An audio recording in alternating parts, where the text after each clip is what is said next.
we're going to be talking about some training camp news. The Warriors issued a press release this evening announcing they waived someone, and their roster is currently, their training camp roster is currently at 20. The max is 21. We're going to break down what those moves are and if they mean anything next. This is Locked On Warriors. You are Locked On Warriors, your daily Golden State Warriors podcast. Part of the Locked On Podcast Network, your team every day.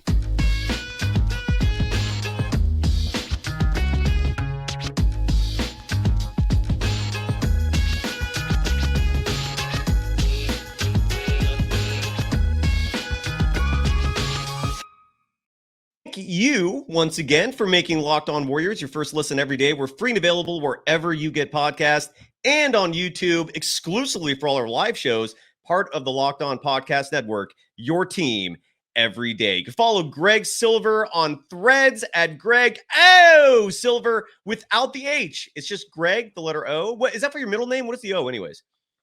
No. Long story that I won't even get into because I'm such a chatterbox already. All right, well, you're going to share that story one day. So it's Greg O Silver on Threads. It's Greg O Silver on Twitter, only there's an OH there on the Twitter aspect. You can follow me, Cyrus, Saatsaz on Threads and Instagram at Dog Wild. You can follow this program on Twitter at Locked On Dubs, all over the place. In part two, I think we've beat the Jrue Holiday discussion to a pulp. I don't think there's really much left to discuss there. So let's discuss training camp now, and we're going to discuss also the Warriors' potential interest in a WNBA team. Kylan and I talked about that a little bit yesterday, but I would love to get your perspective, Greg.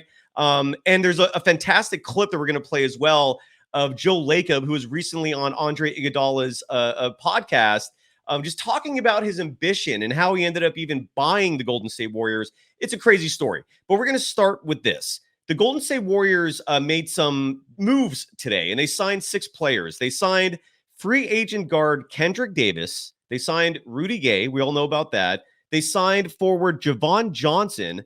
They signed center Jase Johnson. They signed guard Rodney Magruder. And they signed guard Donovan Williams to their training camp roster. Now, right after that press release was sent, they sent out, this is crazy. I don't know what was going on here. They sent out another press release that said they waived Jase Johnson. He was the 7-footer who played for Santa Cruz last year. And again, it just fits in with what we've been knowing for a long time now, that the team does have this aversion to taller players. And I do love the fact that during the World Cup, Brian Windhorst did quote Steve Kerr as saying that his love for small ball is because of versatility and speed. And I get that. I get it. But I also do think there are some bigger players out there that can also be fast and not be liability defensively. But nonetheless, there's a handful of players there. Some of them I'm not familiar with at all. Some of them I'm very familiar with. What is your immediate reaction to these early moves by the Golden State Warriors? Yeah, interesting with the 7-footer. I mean, I can understand the love for the small ball if you have Steph Curry as your franchise cornerstone. It's got to brainwash you a little bit in a good way, just getting spoiled with what he's able to do and somehow not seeming to slow down, knock on wood. But yeah, I mean, I'm looking forward to it. I thought the Rodney Magruder thing was really funny because of the trash talk that happened during the COVID season about Rodney Magruder. And just kind of a reminder that if you're going to be someone that talks, you got to be willing to take it. And if you can dish it, then you can take it. It's kind of like how Sean Payton this last or in the offseason was like, Nathaniel Hackett had one of the worst coaching jobs ever. And I don't know what his motives behind that were, or if he was just like, no, that's what I think, I'm going to say it. But then you give up 70 points to the Dolphins and your team's 0-3. And it's like, well, everyone's coming after you now.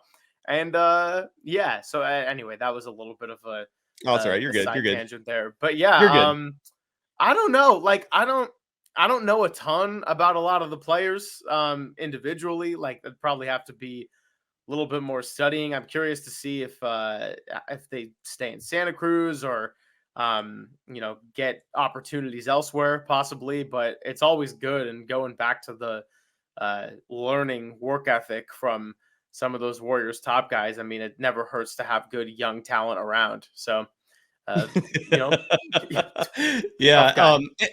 And just to give people some very basic information on these folks. So Kendrick Davis stands 6 feet tall. He did, I believe, play a year or so. Don't quote me on that. I don't have all the facts specifically here, but if I'm not mistaken, I believe he played in Memphis under Penny Hardaway. So he got a little seasoning of NBA ball. He's 24 years old. And I believe his contract, best case scenario, could convert to a two-way deal. So I wouldn't hold out hopes for Kendrick Davis. Javon Johnson is a 6'6" wing. He's 24 years old. Played for DePaul. I don't know a lot about him, but we do know the Warriors are interested in wings. And then I don't know anything about Donovan Williams. I mean, someone in the chat. All I know is that he stands 6'6", and he played college at Texas and UNLV. That's all I know. So beyond that, it's a lot to be seen and determined based on training camp. Some of these players might have been brought in strictly to challenge the Warriors vets and just to actually make them work harder during practices. Steve Wilton, by the way, asking about Kuminga's contract extension. I have no idea about that. We'll discuss that for another show. But nonetheless, yeah. So Jase Johnson, I know a few people were a little enamored with him, but apparently the best case scenario for him will be Santa Cruz. Let's talk about Rudy Gay for a second, though. He's 37 years old. He once was a so-so three-point shooter. Last year, I believe he shot only 25%, but he does kind of fit the mold of what Otto Porter Jr. did for this team a couple years ago. He's 6'8". He can grind it inside. He can defend pretty much all 5 positions if he's still holding up physically. What are your thoughts on the possibility of Rudy Gay getting that 14th roster spot? Do you hate it? Do you love it? Are you indifferent? What are your thoughts, sir? I don't hate it, and I don't necessarily love it either. I mean, we were talking about this before the show, that it was a possibility publicly that the Warriors could do this. So it's not like it just came out of nowhere that they did it. And I know, we know that the Warriors like their small ball. We also know that they like their veterans now. I mean, you don't make a trade for Chris Paul, who's going to be 38, if you don't really trust that expertise and leadership. And so Rudy Gay has been through a lot of teams. I think he's very much a serviceable player. I mean, it's funny. The Jazz were a surprising team, and they were kind of a tough out for a lot of teams on any given night this last year, even though they didn't end up making it the playoffs. They just missed out on that. But Rudy Gay was kind of one of those veteran presences on a really young team with a really young coach in Will Hardy. And credit to those guys as a unit for playing really hard. I think Rudy Gay's been around a lot of different situations. He's also been on some bad teams too. Yep. But I wouldn't be upset by it, especially because we know that with this Warriors regime, they really will use a lot of experienced guys in very specific situations. One example that is just coming to the top of my head that I think fits this well is, remember the little Matt Barnes stint Yes. the second time around? Like, Matt Barnes was playing meaningful minutes there when Kevin Durant was out with an injury for a bit. Dude, that's when I'm doing that. That means I'm happy. I love the analogy there, man. First of all, I love Matt Barnes as a human being. It takes a lot to make me happy. If you watch the show regularly, you figure that out by now. But him and what's his Stephen A. Jackson? That's Stephen Jackson, right? Stephen Jackson. Yeah, I'm having a brain fart right now. Okay, good. Stephen Jackson. They have their show. I think it's all Up in Smoke, all the smoke, whatever it is, man. I'm suddenly like melting mentally. I'm sorry about that, but I love their program. I think it's a great show. I think those two are great human beings.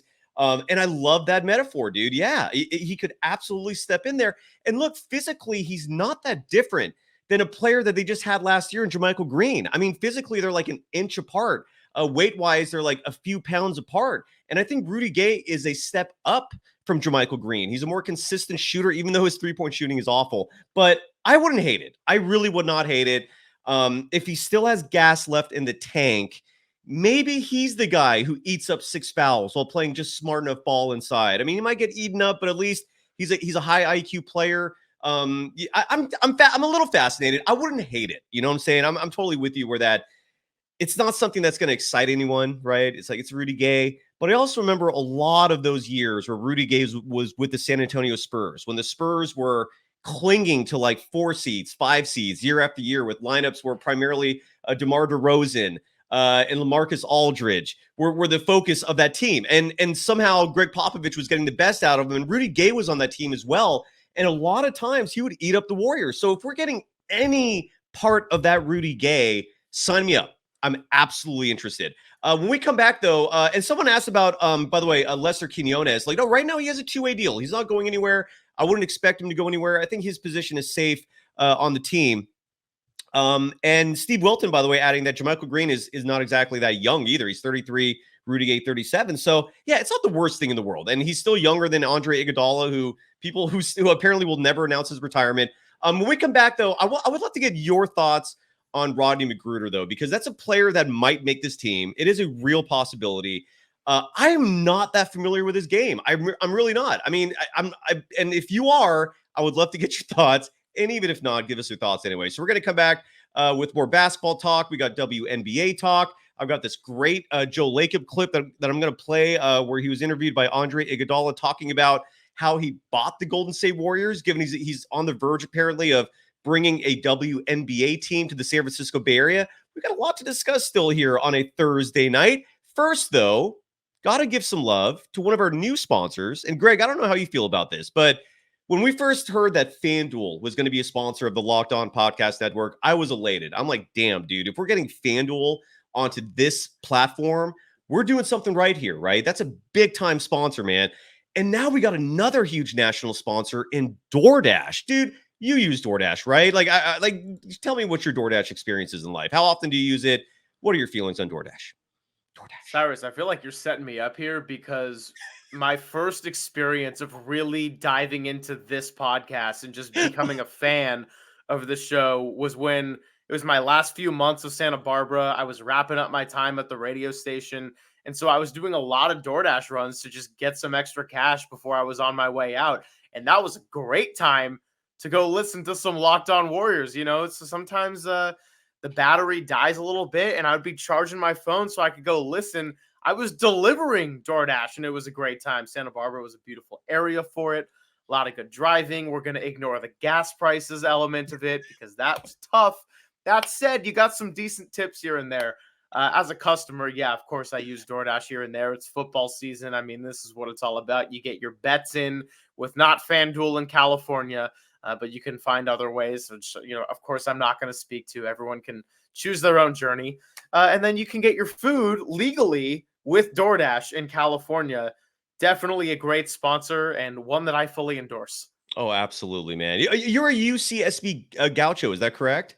That's right. Yeah, I was just an hour and change north of you up in SLO. I'm still teaching at Cuesta College there. Side note, by the way, if anybody out there on the younger side is in school and wants to ever be a student of mine, just register for a class at Cuesta College and be a part of the student publication there, the Questonian. It's an exciting experience. I don't know if you did something similar at UCSB for student media. Did you? Were you part of that? I know we're going off this total tangent here. You know, I started volunteering at the radio station about 7 weeks before COVID hit. So I got really into it. Everything shut down. And then I came back and tried to rebuild in my last term of school. So it was a weird journey. Yeah, for everyone, man. That's I don't want to get started on that period of our existence, but nonetheless, you know what was really good though during that period of our existence? DoorDash. That's where I got introduced to it. I was like, oh wow, yeah, everyone's delivering now. This is convenient. This is comfortable. That's what DoorDash does for you. It brings you your groceries. It brings you your meals. And right now, you can get 50% off your first DoorDash order up to a $20 value when you use the code LOCKEDONNBA at checkout. Limited time offer. Terms apply. That's 50% off up to a $20 minimum subtotal and zero delivery fees on your first order when you download the DoorDash app in the App Store and enter the code LOCKEDONNBA. Don't forget that code LOCKEDONNBA for 50% off your first order with DoorDash. You are Locked On Warriors, your daily Golden State Warriors podcast. Part of the Locked On Podcast Network, your team every day. Thank you for making Locked On Warriors your first listen every day. For the everydayers, stay tuned. My buddy Larry Kruger is going to join me soon. We got Trice High, who is producing a fantastic Stephen Curry documentary. He's so far produced 2 parts. It's 5 total. Stay tuned for that and obviously a lot more. I want to bring Mark Jones back on the show too. It's been a little while since I've had the voice of the NBA on this program, but right now we got Greg Silver on the program of KNBR legend. You got what are you doing these days with Believe, man? What's your show real fast? Promote.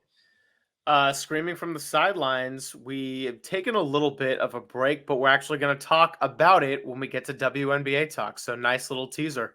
There you go. Absolutely.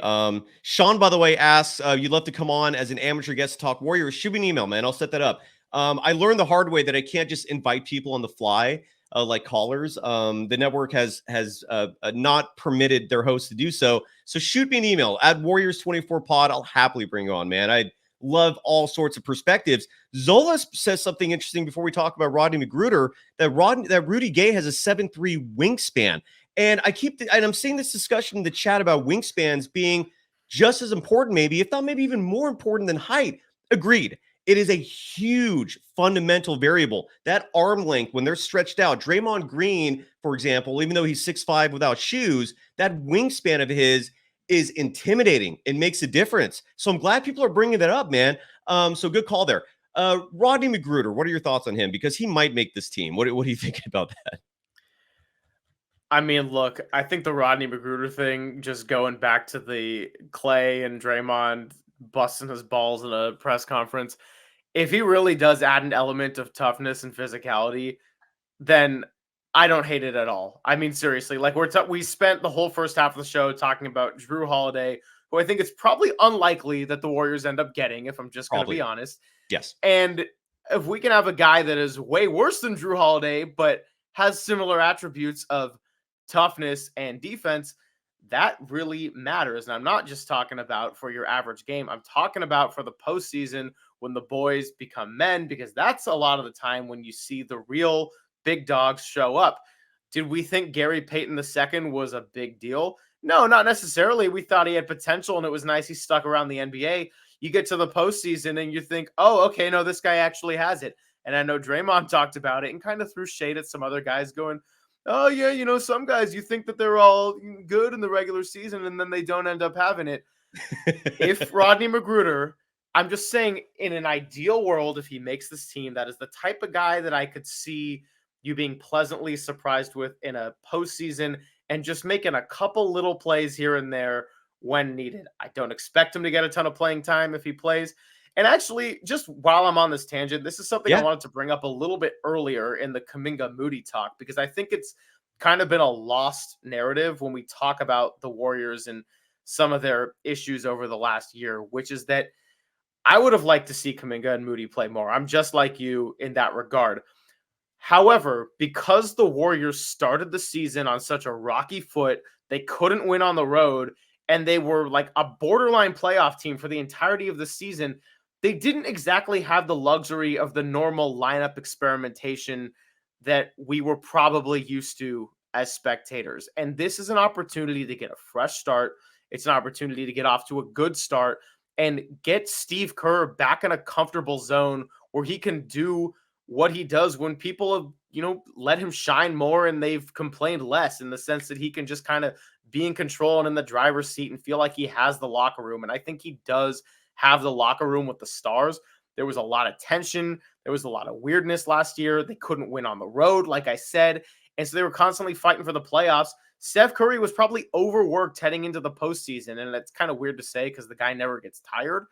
But the bottom line is, like, they flamed out. They did. They completely flamed out against the Lakers. I think in hindsight, you know, the Kings probably could have knocked him out. You can make a serious case for that. And then they ran into one of the great Game 7 performances we've seen. The Lakers, on paper, going into that series, I'm thinking that's a good matchup. And they just couldn't deal with the length and the defense. And Clay even admitted his legs were tired. And after those first two games, he wasn't really hitting shots. I know I'm kind of rambling a little bit, but when I'm talking about the role players and like a Rodney Magruder, I think if the Warriors get their footing in training camp, no preseason drama, they can start the season a little bit more in control of things. They're going to have a chance to let some of these guys play so that when the moment comes and games matter and you're playing a Nikola Jokic and Anthony Davis, a Kevin Durant, that guys are ready. Absolutely. There's no Ty Jerome. There's no Anthony Lamb. I'm that alone makes me happy. Rodney Magruder, by the way, did shoot, I believe, in the 40% range the last 3 years. I don't know if it's the last 3 years. I know last year he shot really well, but I love hearing from you that he's a solid, tenacious defensive player. Am I hearing that correctly? Is that You can Yeah. rely on him to play defense? Yeah, I mean, I would say probably more so than a lot of other aspects of the game. I'll take that. I will take that. That's good news. Shifting gears here, and again, a lot of the chat questions I'm saving for the end of the show. Please don't feel like or don't get the impression that we're ignoring you.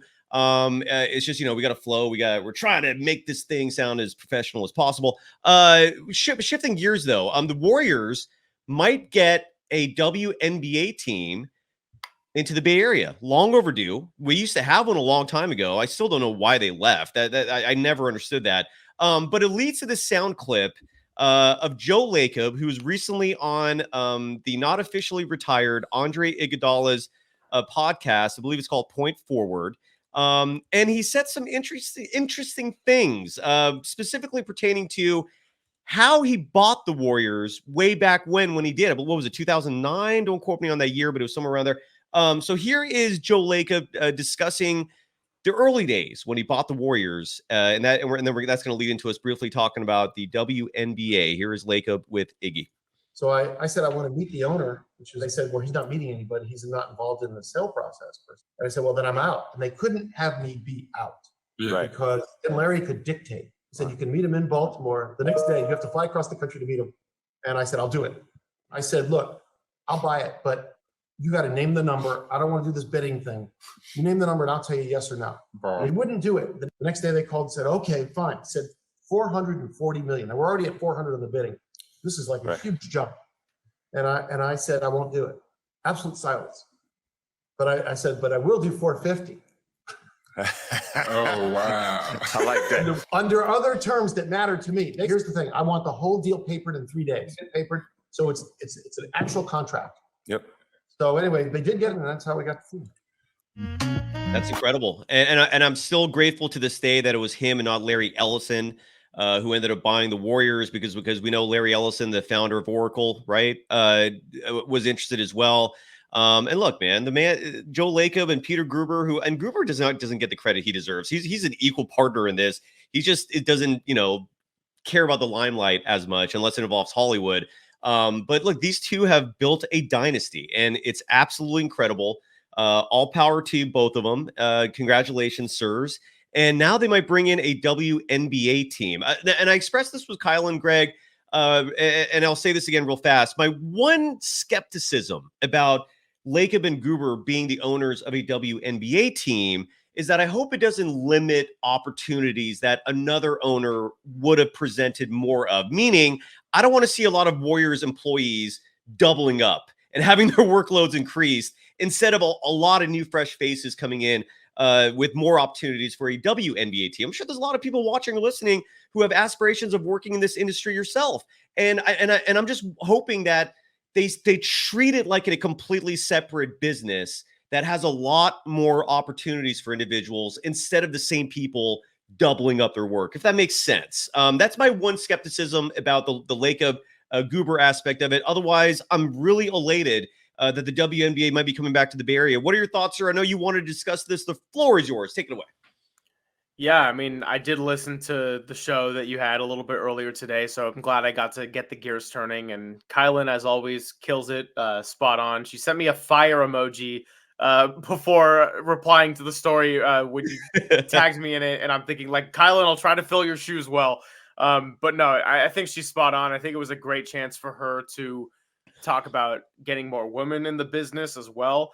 I'll even counter that by saying, how about more everybody? How about like more men too? And I'm not saying blah, blah, blah, the patriarchy. I'm saying I love that women are getting involved in men's sports, and I want a little cross-pollination too. Like, I don't want a WNBA team in women just the kind of thing, a WNBA team in the Bay Area to just be the type of thing where it's just a very small sector of people who care about it. And those who care, but then it can't really resonate with as many people. And I think that they're kind of missing the mark. So when I saw that story by Marcus Thompson II about the reports and how the deal isn't finalized, but it's closed, I mean, 95% of me was just ecstatic. And I think there's a 5% of me that's kind of a mix of cautious and curious and just speculative of how this will all go down, especially if the team is based in Oakland, but that they play their games in the Chase Center. Just kind of curious to see how that will play out with the fans. But you talked about Believe a little bit earlier, and I hate Yeah. to do the bit of self-promotion, but I think if Nope. you're interested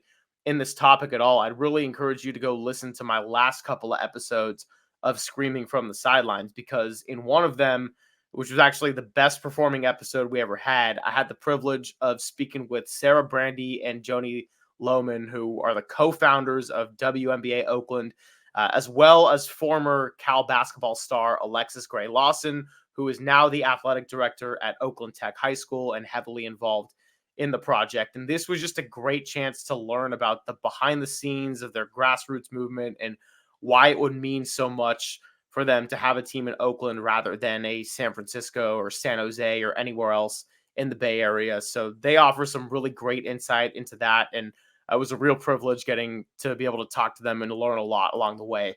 And then on my most recent episode, I gave each WNBA team an NBA comparison. So a little bit more comedic and creative, but I start that off by talking about the Las Vegas Aces, and the comparison I gave was the 2015 to 2017 Warriors. And I kept it in a really specific window, and you can listen for the full discussion. But my overarching point with that is that in the same way that the Warriors were so far ahead of the rest of the league for those few years, the Aces give that same exact impression. And Mark Davis's investment into women's basketball has completely paid off, because now other franchises are forced to up their standards and their facilities and their training practices and their staffing.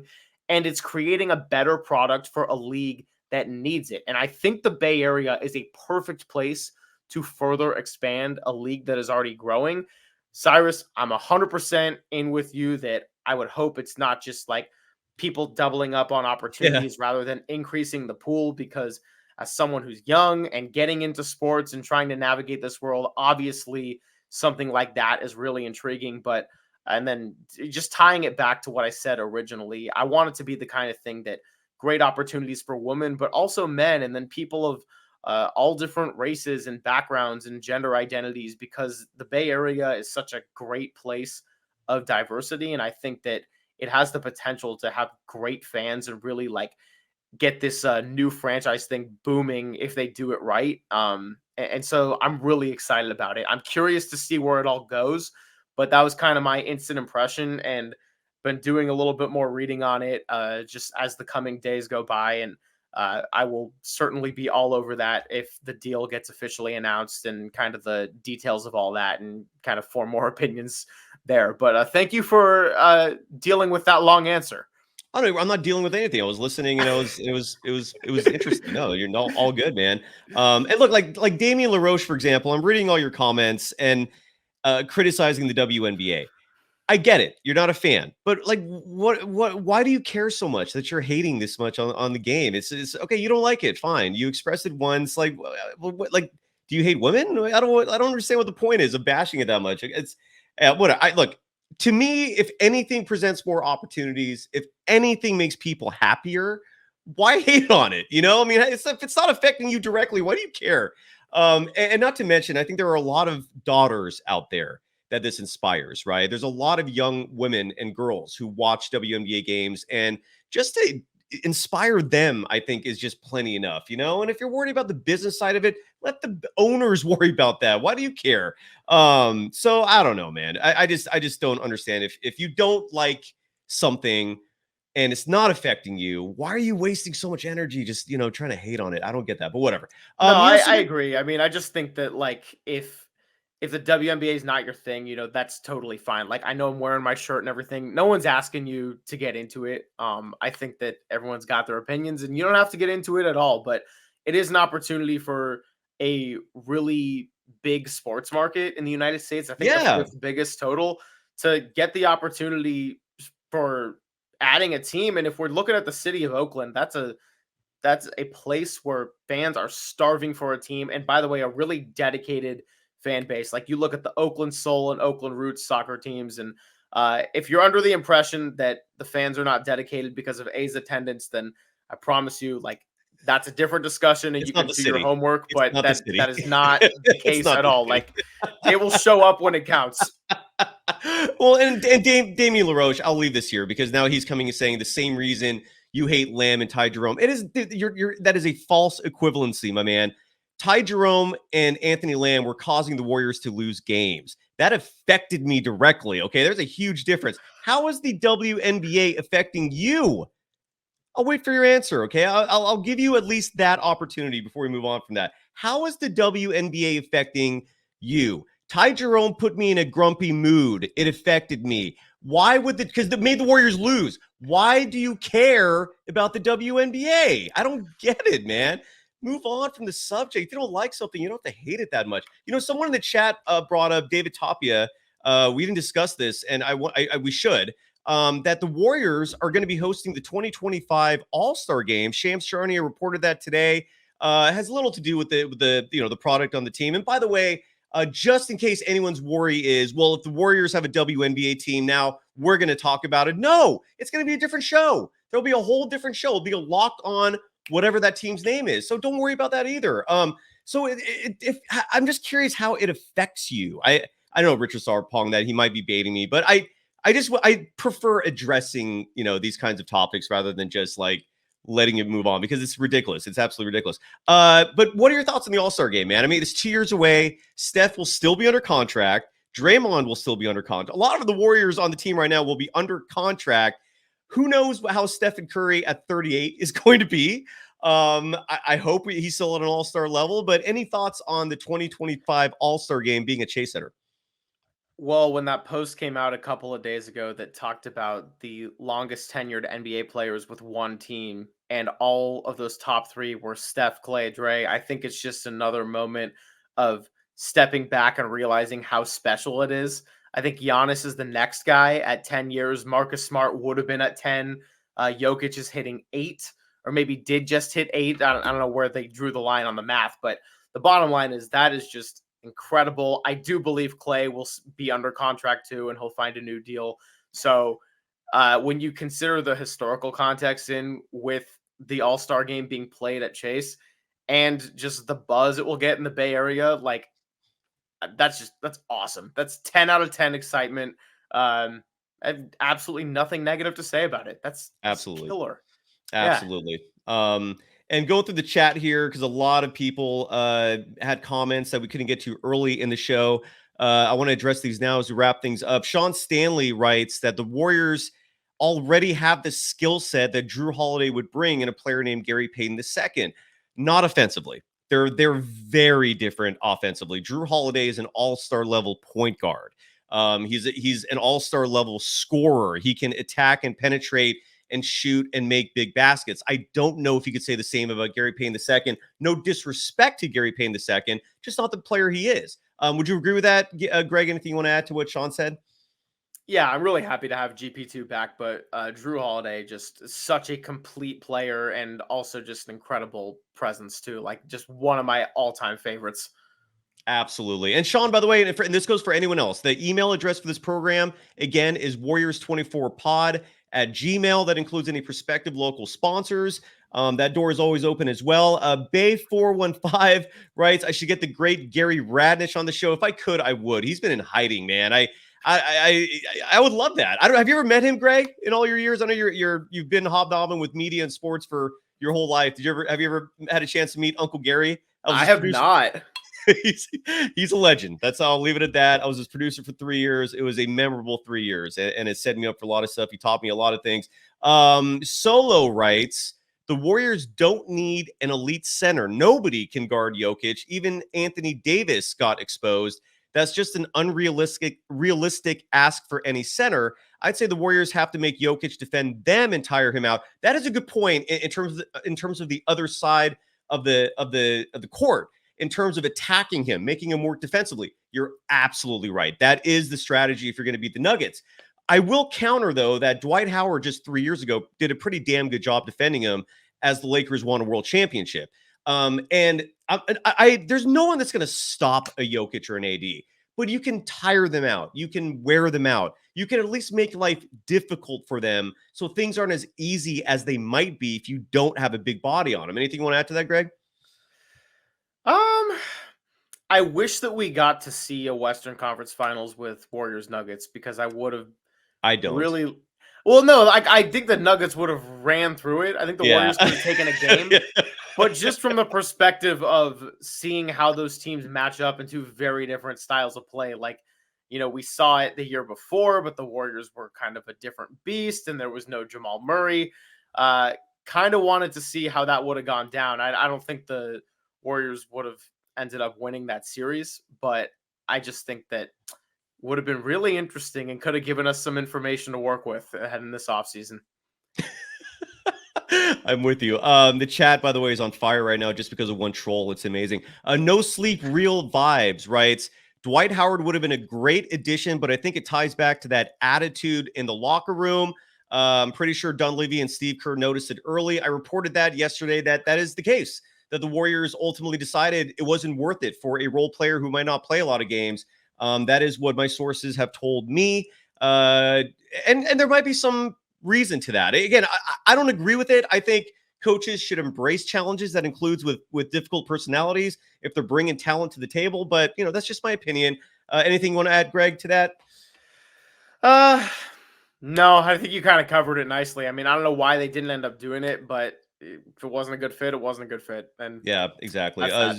Yeah, exactly. Yeah. Zolas writes, hot take, the Warriors are a matchup nightmare for the Suns right now. Wholeheartedly agree. We talked about that earlier. Douglas Mikes writes, something to look out for if Jrue Holiday is traded in a 3-team trade with Portland, the Sixers, and I imagine Tyrese Maxey would get involved there, or maybe Harden, actually. And the Clippers, some decent role players might be cut or waived. Very good point. You're absolutely right. That is one of the perks of the Golden State Warriors holding off on filling those 14th and 15th roster spots. And Greg, jump in at any point if you have anything you want to add to any of these. I'm just going to fly through these. We got a couple more here. Ken Mama writes, I read somewhere that Rodney Magruder shot 40%. Oh, we covered this already. I think it was last year he shot in the 40% range. He's a good three-point shooter. That is not something that is worth criticizing him for. And the fact that you're telling me he's a great defensive player makes me feel okay about it. I'm not opposed to that entirely. Sherry Collins writes, what's going on with Juan Toscano Anderson? Great question. I have no answer for that. I don't know if you have an answer for that. He is not currently on the training camp roster. Any thoughts, Greg? I'm going to my friend Google. I'm not. Your buddy? That's actually a really good question. We need more chatters. They're just keeping me on my game right now. I'm like, we got the pajama pants on at 11 p.m. and I'm thinking about like, what is JTA up to? I mean, Greg, does it seem weird to you that Juan Toscano Anderson has had to try out to make a team that just a little over a year ago, he was a member. He played minutes on that team and they won a title. And just a year and change later, he's trying out and not being invited to the training camp. Is that weird? Is that normal? Do you have any thoughts on that? I don't think it's too weird, just if you consider the Warriors and the Kerr regime, like a lot of those role players, most of them didn't really get minutes on other teams. I'm talking about like a Brandon Rush, a Justin Holiday, a James Michael McAdoo, Maurice Spates, Ian Clark. Like the list can go on and on and on. JTA didn't get enough minutes on the championship team. Like I love him and I know they love him, but he wasn't like such a cornerstone to where I can't believe he's not getting serious consideration elsewhere. Love the guy though. Absolutely. And the reason why I'm laughing is because Douglas Mikes, his comment in the chat, imagine if Juan Toscano Anderson basically had a YouTube burner account and just keeps coming on the show saying, what is he up to? You never know, man. I highly doubt it, but you never know. I think we covered everything on the show today. Greg, you are the man. What would you like to promote shamelessly, sir, before we go? Oh, man. It's kind of like I'm everywhere, but I'm nowhere with the amount of random things I'm doing. Always appreciate people tuning into KMBR, 104.5 FM and 680 AM. The Sports Leader, great place to be. I also call a lot of Cal field hockey games. So October 21st, they're going to play UC Davis. That's going to be a lot of fun. And shout out to No Sleep Real Vibes, too, because one of my favorite chatters, great name. And for those who are just listening to the audio and hoping that we can get a me, Cyrus, and Kylan podcast someday, I am very flattered by that notion. I also feel a little bit for Kylan having to be surrounded by two complete chatterboxes. So we'll gauge Kylan's thoughts on that one. Other than that, I will shut up for that show. I promise. If we have all three of us together, I will keep quiet. And I'll probably tone it down about 70% too. I'm like, you're like, oh, should we make this into a two-parter? I'm like, dude, of course we're gonna talk all day. That's how it always goes. But no, thanks to the people listening. You can check out Screaming from the Sidelines. I mentioned those episodes. If the WNBA does interest you at all, do not care if it doesn't. Do your thing. And yeah, just go Dubs. There you go, man. Damian, you just got you're just an absolute troll. Now he's taking shots saying Kylan's better than me. She is better than me, but I am the one that picked her, so I got to get some credit for that. And I'm going to put you in a timeout, and then you can decide if you want to keep being an angry troll for the rest of your life, or if you want to come back and actually contribute in a positive manner. Greg, thank you so much. It was an absolute pleasure. It always is. I love our chemistry. Let's do this as much as possible. Steve Wilt. Yeah, I'm letting you go, Rich. I'm at this point, it's his shtick. Steve Wilton is writing. Just remember the keywords for the Dubs this offseason: continuity and optionality. Absolutely. So it's versatility. It's having a lot. It's Steve Kerr basically wanting 15 guys that he could just pick any 5 and just throw out there and they're going to be fine. And I get that. I totally get that. I just don't want them to get crushed on the glass and working harder than they need to. Anyone who's actually played basketball is very aware of the impact of height. And I just don't want them to get crushed again, plain and simple. I just want them to have an easier life on that basketball court, and size brings that. So we'll see what happens, but we'll get you back on the show, Greg, soon, if you'll have us, of course. And thank you everybody for joining the program. And we'll be back at this soon. Have a great night. Have a great maybe weekend if we don't hear you again, but we'll be back at this soon. Bye-bye.